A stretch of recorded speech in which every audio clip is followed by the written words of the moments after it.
नमस्ते। तो ये वीडियो मैं जल्दी से बना रही हूँ। ये क्वेश्चन बहुत सुंदर एक क्वेश्चन पूछा गया है कि गुरु दीदी ये बताएं कि हर ब्लैक मैजिक विक्टिम का जो सही होने का समय है, ठीक होने का समय है, वो अलग क्यों है? अगर उसकी सेम ब्लैक मैजिक से या नेगेटिव एनर्जी की प्रॉब्लम है, ऐसा क्यों है? ये मन में हमारे सवाल बहुत ज़्यादा बार आ चुका है। तो कई लोगों ने हमसे क्वेश्चन किया है और जब ये क्वेश्चन हम वही उठाते हैं जो बहुत ज़्यादा बल्क में मेजॉरिटी में लोग पूछ रहे होते हैं। मैंने इसका जवाब पहले भी दिया है, लेकिन एक बार और अब इस तरीके से समझाती हूँ कि देखो, मैं हमेशा ये बोलती हूँ कि पहली बात तो अपने को किसी से भी कंपेयर करना बंद करो।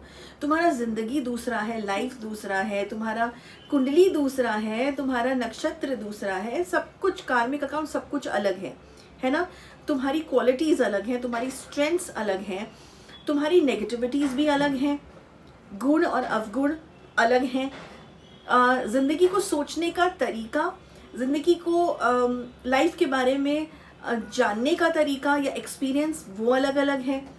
अलग अलग फैमिली बैकग्राउंड से तुम लोग आते हो, अलग अलग कल्चर्स से। मैंने ऐसे कल्चर्स मतलब डिफरेंट कम्युनिटीज़, इंडिया में कितने सारे हमारे कल्चर्स हैं, सब लोग मिलजुल के रहते हैं, लेकिन सबका एक पैटर्न अलग है, प्रोसेस अलग है, रिचुअल्स अलग है ना। पितृ अलग है, गोत्र अलग है, कितना सब कुछ डिफरेंट है। ये अभी मैं इंडिया के बारे में बात कर रही हूँ, लेकिन मैं ओवरऑल ग्लोबली भी बोल रही हूँ कि जो फॉरेन कंट्रीज़ भी हैं उनमें भी उनके रिचुअल्स अलग हैं, अलग अलग उनके भी प्रोसेसेस अलग हैं। तो जब इतनी सारी चीज़ें अलग हैं तो तुम कैसे सोच सकते हो कि सेम फॉर्मूला या सेम क्योर सबके ऊपर लागू हो जाएगा या सेम समय सब पे लागू हो जाएगा? ये तो ये वाली बात हो गई कि तुम किसी डॉक्टर के पास गए, तुमने बोला कि मुझे बुखार है और साथ में कोई और भी बोल रहा है मुझे बुखार है, तो क्या उसको डॉक्टर ज़रूरी है कि सेम तरीके की मेडिसिन देगा? नहीं ना। बुखार है ठीक है, लेकिन किस तरीके का बुखार है? चलो सेम बुखार भी हुआ, लेकिन क्या ऐसा नहीं हो सकता कि वो सेम दवाई दो अलग जनों पे अलग अलग तरीक़ों से असर करे, अलग अलग समय पे वो लोग ठीक हो? क्यों? क्योंकि बॉडी की इम्यूनिटी सिस्टम जो है वो अलग है। कितना दवाई किसको सूट कर जाती है वो अलग है। उसके पीछे जो इंग्रेडिएंट्स लिखे होते हैं या जो उसमें कॉम्पोजिशंस लिखी होती हैं वो किस बॉडी को कितनी सूट कर रही है वो अलग है ना। देखो, सोच के देखो, इस चीज़ को प्रैक्टिकली भी सोच के देखो। अब आ जाओ नेगेटिव एनर्जी रिमूवल्स पे। सेम तरीके से हम बहुत जल्दी भगवान को कोसना शुरू कर देते हैं, हम बहुत जल्दी भगवान को ब्लेम करना शुरू कर देते हैं। आई थिंक यही बचपन से सब कुछ सबने सुना है कि अरे मेरे साथ ऐसा नहीं हुआ, भगवान मेरे साथ ऐसा। भगवान हमारे साथ कुछ नहीं कर रहे, ये सिर्फ हमारे खुद के कार्मिक अकाउंट्स हैं, हमारे खुद की पेंडिंग चीज़ें हैं जिनको हमने कंप्लीट करना है या जिनको हमने भुगतना है। अब उन बारे लोगों के बारे में भी सोचो जो ब्लैक मैजिक में जिनकी डेथ हो जाती है, जो अपने जीवन में पता ही नहीं कर पाते हैं कि हम किसी नेगेटिव सुपरनैचुरल चीज़ से को फेस कर रहे हैं या किसी सुपरनैचुरल चीज़ से जूझ रहे हैं। उनके घर वाले उनके मृत्यु तक भी के बाद भी नहीं पता कर पाते। उन लोगों का क्या किस्मत है? अब तुम बोलोगे कि वो क्यों नहीं सही लोगों तक पहुँचे, तो उनके भी तो कोई, कहते हैं ना, कुछ किस्मत कह लो, शब्द देखो कुछ भी तुम इस्तेमाल कर सकते हो। किस्मत कह लो, उनके कर्म कह लो, या उनके साथ ऐसा ही होना था कह लो। कहने के अलग अलग तरीके हो सकते हैं, लेकिन जो कंक्लूजन निकल के आया वो तो यही हुआ ना कि उनको ये मौका नहीं मिला, वो नहीं जीवित रह पाए सुपरनैचुरल अटैक की वजह से, या कुछ अकाल मृत्यु उनकी हुई जो नहीं होनी थी, उनको एक अपॉर्चुनिटी नहीं मिली। अब ये सब लिखित था, क्यों? क्योंकि उनके जो पास्ट कर्मास हैं उसमें ये था कि भाई इस जीवन में इसने ये भुगतना है और इसी वजह से इस इंसान का जो है मृत्यु का कारण बनेगा। सुपरनैचुरल तरीका हो गया, ब्लैक मैजिक हो गया, नेगेटिव एनर्जी हो गया। अब वही लोग हैं, सेम फैमिली से भी हमने देखा है कि एक जना बच गया, बाकी सब नहीं बच पाए। अब ये बोलो कि भाई सबका क्योर सेम हुआ, ऐसा क्यों हुआ? क्योर नहीं, मतलब क्यों नहीं पता कर पाए? क्योर की बात तो मैं हमेशा ये बोलती हूँ कि पहले ही केस स्टडी के द्वारा हम बता देते हैं कि कितना परसेंटेज ठीक हो पाएगा, कितना नहीं हो पाएगा।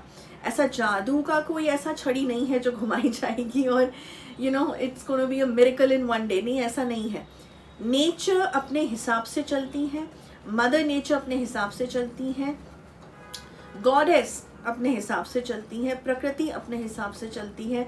हम कितना भी शोर मचा लें, हम कितना भी कुछ बोल लें, ब्लेम कर लें, कुछ नहीं होने वाला है। ओके, कुछ नहीं होने वाला है। फेथ, डिवोशन, डिसिप्लिन और अपनी सोच को डगमगाने नहीं देना है, विल पावर, ये सारे फैक्टर्स जब एक साथ मिलके आते हैं तब एक ऐसी एनर्जी क्रिएट होती है जो हमको मदद भी उसी तरीके से करती है। वो भी हमें टेस्ट करती हैं, भगवान भी हमें टेस्ट करते, कितना भरोसा है। तभी है ना, भगवान के घर में देर है अंधेर नहीं है, ये कहावत है। अब अगर क्योर के पैटर्न में आ जाओ कि हमने सबका, अगर एक किसी का मारण मंत्र है तो सबका क्योर करा, तो ऑफ कोर्स मारण मंत्र का मतलब क्या है? Life attack, right. अगर लाइफ अटैक डिफ्यूज हो गया है, वो इंसान अब जी रहा है, सांसें ले रहा है, बेड रिडन नहीं है, तो इसका मतलब क्या है? कि मतलब उसको जीवन दान मिला है ना। चाहे उसके खुद के कार्मिक अकाउंट्स की वजह से ये चीज़ें हुई हो कि उसको ये मौका मिलेगा, लेकिन जरिया भी तो कोई बना, एक सिचुएशन भी तो ऐसी बनी कि उसको बचना था। तो कहते हैं ना, जिसको भगवान ने बचाना होता है उसको कोई रोक नहीं सकता, फिर चाहे कितने भी षड्यंत्र रच लो, इजंट इट? तो ऐसा ही होता है। तो उसके अब सेम घर से भी अलग अलग नक्षत्र हैं, अलग अलग कुंडलियां हैं, अलग अलग कार्मिक अकाउंट्स है, कलेक्टिव कर्मा तुम लोग के अलग अलग हैं, तो अलग अलग समय भी लगता है, अलग अलग तरीके से क्योर भी होते हैं, ठीक है। तो ये सबसे पहले अपने को कंपैरिजन मोड में लाना छोड़ दो, ये ग्रेटफुल हो जाओ, ग्रैटिट्यूड से भर जाओ कि अगर जीवित हो, अगर ब्लैक मैजिक से, लाइफ अटैक से निकल गए हो, है ना शुक्रापन जो होता है ना, वो सही चीज को भी गलत पलटने में समय नहीं लगाता है।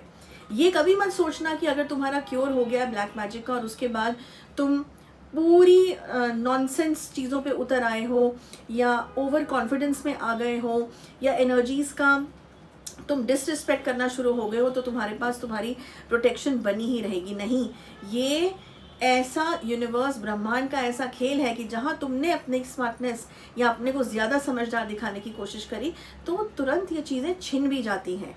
ये बात ध्यान रखना।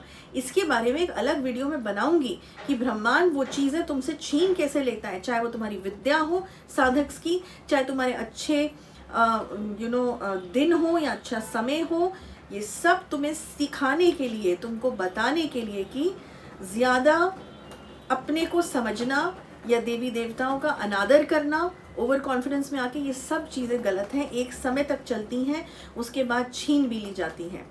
तो ऐसा ना होने दें, फुल ऑफ ग्रैटिट्यूड रहें, विश्वास रखें, फेथ रखें। ज़िंदगी में बहुत प्रॉब्लम्स आती हैं, उतार चढ़ाव आते हैं, लेकिन इसका मतलब ये नहीं है भगवान को कोसना शुरू कर दें, ठीक है। विश्वास रखें, जो भी होता है अच्छे के लिए होता है। यहाँ तक पहुँचे हो, आगे भी पहुँचोगे। आज दिक्कत में हो, कल बेटर समय आएगा, लेकिन मेहनत करनी नहीं छोड़नी है। सही लोगों के साथ सही कंपनी रखना बहुत ज़रूरी है, और देवी देवताओं पे विश्वास करो, अपने कर्म सही रखो, ठीक है। विश्वास और विल पावर बना के रखनी है, ओके। तो यही इसका जवाब था, एंड आई होप कि जो लोग ये क्वेश्चन बहुत समय से दिमाग में चल रहा था उनको जवाब मिला होगा। नवरात्र चल रहे हैं, बहुत पूजा पाठ करें, मंत्र जाप करें, देवी की अर्चना करें, ब्लेसिंग्स मिलेंगी, आशीर्वाद मिलेगा, रास्ते खुलेंगे, सद्बुद्धि भी मिलेगी, ओके। चलो, जय माँ काली एंड जय माँ कामाख्या।